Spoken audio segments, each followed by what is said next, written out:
வைகை விவசாயிகள் சங்கத் தலைவர் டொன்டர் பாக்கியநாதன் தலைமையில் 5 அம்ச கோரிக்கைகளை வலியுறுத்தி மாவட்ட ஆட்சியர் அலுவலகம் முன்பு உண்ணாவிரத போராட்டம்.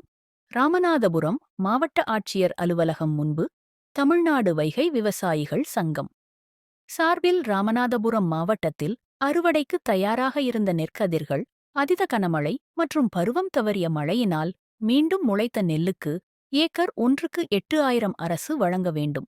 ராமநாதபுரம் மாவட்டத்தை இயற்கை பேரிடர் பாதித்த பகுதியாக அறிவிக்க வேண்டும்.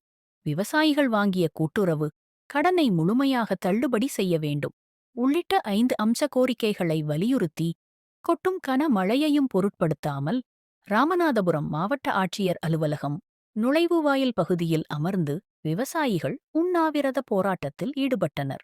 நம் நாடு டிவி நியூஸ் செய்திகளுக்காக தலைமைச் செய்தியாளர் ராமநாதபுரம் ராமு.